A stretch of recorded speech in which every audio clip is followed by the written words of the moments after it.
Has this ever happened to you? You know that feeling that happens when someone looks at you funny and suddenly you go into a complete spiral inside your head? Was it the pimple on my face? Was it something I said in a meeting? Do they just not like me? Do they think I'm rude? Did I say something weird? Should I have said it differently? And suddenly, one person's facial expression has somehow become a referendum on your entire personality. You start thinking about how you can make that person like you more. Should I change the way I dress? Should I change my hair? Should I talk a little more softly? Should I be less opinionated? Should I be more agreeable? You could do a million things to make yourself more palatable to other people. And sometimes some of that self reflection is actually useful. If you're angry all the time, if you're uncooperative, if people genuinely don't enjoy being around you, maybe there is something that is worth looking at. But what I am interested in is what happens when that is not what's happening. When someone reacts badly to once, and instead of thinking, maybe they're having a bad day, maybe we just don't get along, you immediately think, what is wrong with me? And then you start evaluating your entire worth based on someone else's reaction. That is when this stops being about the other person. It becomes about shame. And eventually, it becomes about self worth. Because shame and self worth are deeply connected. When we repeatedly experience ourselves as flawed, rejected, or inadequate, shame eats away at our sense of worth. And when our sense of worth is already fragile, we are much more vulnerable to experiencing ordinary moments of rejection or criticism as evidence that something is fundamentally wrong with us. It's a loop. And that is what we are going to talk about today. Hi, this is Things We Never Say. I'm your host, Mehak Chabra, and this is a podcast about the conversations we avoid, the emotional patterns we repeat, and the things we all feel but rarely say out loud. Today, we are talking about shame, vulnerability, and ultimately self worth. Before I get into all of this, I want to say something because I've been reading a lot of Brené Brown recently. A significant amount of what I'm going to say is from her research and her books, particularly The Gifts of Imperfection. Along with the broader research she draws on around shame, vulnerability, worthiness, belonging, and wholehearted living. So I want to give credit where it's due. Some of the language and frameworks here are directly inspired by her work, not things I came up with myself. I am also going to connect those ideas to some of the other psychology I've been studying and to my own understanding of how shame shows up in our lives. So let's start with a simple question. What actually is shame? Shame is this intensely painful feeling of believing that we are flawed and therefore unworthy of love and belonging. And I think the easiest way to understand it through one distinction. Shame basically says I am bad, whereas guilt, which is a counterpart, says I did something bad. The difference in words can feel very small, but it is actually enormous. If I did something wrong, I can fix my behavior. I can apologize, I can learn, I can do something differently next time. But if I believe I am wrong and there is nothing to fix because the problem is me, then I will not try to fix anything. That's why shame is so corrosive. It attacks the part of us that believes we can change. It doesn't always look the same though. There are broadly three ways that we can experience it. The first is characterological shame, which is shame about who we are. That is something like I'm a bad person. And then there is behavioral shame, shame about something that you did. You failed, you lied, you made a mistake, you did not perform well, you lost. And behavioral shame has a way of sliding into characterological shame very easily. You don't think, I just failed this exam. You start thinking, I am stupid. You don't just think the relationship did not work. You think, I am incapable of healthy relationships. You don't think, I just made a mistake. You think, I am not good enough to be here. The third kind of shame is bodily shame. That is shame attached to your physical body and appearance, your weight, your skin, your hair, your face, your clothes. This one is particularly loud right now because we live in a culture that gives us an almost endless number of opportunities to compare our bodies to other people. All three eventually feed the same belief: there is something about me that makes me less worthy. Shame is not just intellectual though. You actually feel it. It can be in a lot of different physical sensations. For example, when I experience shame, my face gets hot, my heart starts racing, my mouth feels a little dry, my armpits start sweating. Your body can experience it differently, but it does experience it in a lot of different ways. And one of the most useful things we can do is learn how our physical signs of shame show up in our body. Because if we can recognize, oh, my face is getting hot, my heart is racing, and I'm feeling this urge to disappear, you know that it is shame that is coming up. So you have a chance to interrupt the pattern instead of automatically reacting however you have always reacted. And what happens next matters a lot, because when shame corners us, we have already developed a way of protecting ourselves against it. So there are generally three ways that people react to it. Some people move away, which is they isolate, they hide, they stop talking, they keep secrets and disappear from the public. Then some people move towards other people, not in a sense of connection, but in the sense of people pleasing, appeasing, becoming extremely accommodating, trying to make everyone happy so nobody has a reason to reject them. Third way is to move against it. They get aggressive, try to gain power, attack before they can be attacked. They use shame against someone else because they're trying to protect themselves from feeling it. So when you're feeling shame, ask yourself, who do you become when you're backed into that shame corner? Do you disappear? Do you become the coolest person in the room? Do you become extremely agreeable, angry, perfectionist? Do you start fixing everything, scrolling, sleeping, staying busy? Sometimes what looks like personality is actually just protection.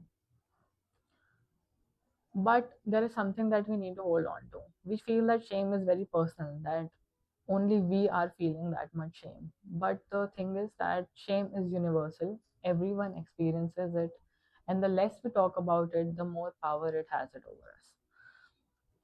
Because shame to grow needs secrecy, silence, and judgment. It convinces you that your experience makes you uniquely defective. You feel that nobody else feels like this, nobody else would understand. If people knew this about me, they would not like me. But feeling shame does not mean that you're uniquely defective. It just means that you're human. This is also why I've been thinking about my previous episode on resilience while making this one. I have failed at a lot of things in my life. I failed at friendships, parts of my career, school, relationships, hobbies. There are probably very few areas of my life where I haven't experienced some version of my life. Most probably not even a single one. But I've never really identified myself as a failure. And I think a huge part of that has to do with how I explain failure to myself. If I fail a test, I can just say I did not prepare properly for this test. That's an explanation of an event. Or I can say I am just not intelligent enough. That's an explanation of my identity. If a relationship ends, I can say that relationship did not work out, or I can say nobody will ever love me. If somebody does not like me, I can say maybe we are just not compatible, or there is something wrong with me. The second explanation every time is where shame starts building an identity. And eventually, you create an entire self image through your own internal narration. I'm not smart enough, not beautiful enough, not interesting enough, not successful enough, not lovable enough, just not enough. Which brings us to what everyday kind of like looks like in terms of being not enough. Most of us wake up in the morning, and before we even touch the floor, we have already started counting everything we do not have enough of. I did not get enough sleep. I don't have enough time. I don't look good enough. I did not work enough yesterday. And throughout the day, there are so many thoughts of not enough. I don't exercise enough. I don't make enough money. I'm not thin enough, not smart enough, not productive enough. By the time you go to bed, you are running through everything you did not accomplish. So you sleep with a feeling of lack. And then the next day happens again, and you wake up with another feeling of lack. Eventually, what began as a busy life, a normal life, becomes an entire identity built around inadequacy. This is where perfection comes in, not really as an accident, but as a strategy. Perfectionism is not simply wanting to do well, it's not a healthy ambition. It is a belief that if I live perfectly, look perfectly, act perfectly, maybe I can avoid blame, judgment, and shame. I need to look like I have everything put together and I hold everything in my palms. I am perfect at everything because then no one will be able to criticize me. Except there is no such thing as getting everything right. So perfectionism creates an impossible bargain. I will finally feel worthy once I become impossible to criticize, and that day never really comes. Which takes us back to the beginning. Why do we care so much about whether someone likes us? Because belonging is a fundamental human need. But somehow we have started confusing belonging with fitting in. So the difference is that fitting in says, let me assess the room and become whoever I need to be accepted. But belonging says, I can enter this room as myself and be happy as it is. Those two can be completely different experiences. And if your goal is to be liked and people don't like you, it can feel like you are in trouble. But if your goal is to be just you and people don't like you, you feel you're okay. And that doesn't mean you don't care or never reflect or never change. It just means that your reaction, that your worth is not associated with someone else's reaction towards you. There is a line, a quote by Vincent van Gogh that captures this better than I think anyone ever has. If I'm worth anything later, I am worth something now. For wheat is wheat, even if people think it is grass in the beginning. But think about what we do to ourselves instead. I'll be worthy when I lose weight, when I get a job, when I make more money, when I'm successful, when someone chooses me, when I become the person I think I'm supposed to be. But wheat does not become worthy when someone finally recognizes it as wheat. It's wheat while it's growing, and so are you. You are worthy while you are growing. Not after it, not after you have attained it. Right now, as is the person as you are. So, if that's what shame is made of, and how it hides in our body, how it becomes identity, how it turns into perfectionism and performance, how do you actually get out of it? You don't get from shame to worthiness by thinking just positive thoughts. You have to move through vulnerability, and vulnerability is terrifying because it means allowing yourself to be seen without knowing what the other person will do with what they see. That's why vulnerability is not really telling everyone everything. It's not oversharing or removing every boundary that ever exists. It's choosing people who have earned the right to hear you. And when you feel shame, to reach out to them. Uh, because that is one of the most powerful things that you can do, to reach out to someone who you think is rooted and someone who can understand you and listen to you and can hold both your strengths and struggles. Shame grows in secrecy, but vulnerability gives it somewhere to go.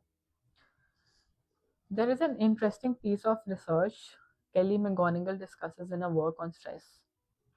When we are under stress, and stress is related to shame. When we feel shame, we also experience stress. So, when experiencing stress, our body does not just produce a stress response and just leave us alone. Oxytocin is also released. You might know oxytocin as the cuddle hormone, but One of the most important functions it has is that it motivates us towards social connection and support. So, your stress response is not necessarily saying deal with it by yourself. It can also be saying find someone. Connection is regulating because our body is designed to seek it. So, go out, feel stressed, and share it with someone. It helps. But we have somehow built a culture where needing support is treated as weakness. One of the biggest barriers to connection is this obsession with self sufficiency. The idea that there are two categories of people. One is the category that helps, one is the category that takes help. But in reality, there are not two kinds of people. Every person is both of them together. And when you think that taking help is wrong, you somehow unintentionally deliver that emotion while giving help too, because you associate needing help with being less than. And and eventually you apply that judgment to yourself. Needing people does not make you deficient, it makes you human. We need to know we matter to somebody, that there are people who will answer when we call. And when we remove ourselves from those relationships, we are afraid of being needy. We don't become stronger, we only become lonelier. That is where wholehearted living comes in. So, wholehearted living is something that constitutes of three components as per Brené Brown, which is courage, compassion, and connection. Courage means allowing ourselves to be imperfect, and it rests on three. Courage means allowing ourselves to be imperfect, setting boundaries, saying no, letting ourselves be vulnerable, letting go of what other people think. Compassion, which is the second part, means learning to move gently towards the things that scare us instead of attacking ourselves for being scared. And compassion does not mean letting people hurt you. Boundaries are a part of compassion. Accountability can be more useful than blame. You can say, I did something wrong without saying, I am wrong. And connection is what happens when people feel seen, heard, and valued. When they give and receive without judgment and derive strength from one another. Vulnerability is the way through, but it is exactly what makes us want to avoid the whole thing. So we numb. And numbing doesn't have to look dramatic.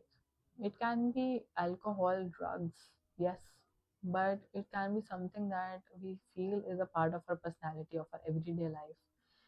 It can be food, scrolling, television, work, staying busy, planning, constant worrying, perfectionism itself, even sleep. At one point in my own life, I wouldn't call it an addiction as such, but I realized I was using sleep to avoid feelings I did not want to experience. And after sleeping, I would wake up not not having processed those feelings, but having suppressed them. So that is not a healthy way to form connection and courage and compassion for ourselves. But you know what the thing is with numbing our emotions, the bad emotions, it's that we cannot selectively numb them. You cannot just say, I'm going to numb shame, but I'm going to keep joy. It does not work that way. When we numb the painful emotions, we numb the positive ones too. And then you can get into a cycle. I don't experience much joy, so I have less joy to draw from when something difficult happens. The difficult thing even feels more painful, so I numb, which means even less joy, and the cycle continues. The opposite of that cycle is not forced positivity, it's something more specific, which is hope. Hope is not everything will work out magically. Hope is having a realistic goal, knowing where you want to go, being able to figure out how to get there, including finding alternate routes when the first one does not work, and believing you can do it. So it's basically three steps. I know where I want to go, I know how I can get there, and I believe I can do it, which is very, very different from entitlement that we can feel at times when we are working hard and we are like, "Hey, that I deserve this. Without putting in the work, we can feel like we deserve this. It's very different.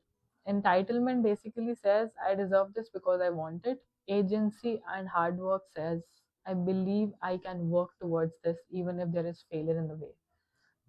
And when people develop a very low tolerance for disappointment while simultaneously feeling enormous pressure to perform, people can end up with fear, entitlement, hopelessness, and self doubt all showing up at once. And nobody is immune to that. The pressure to perform gets a lot louder the moment you open your phone. Trying to avoid social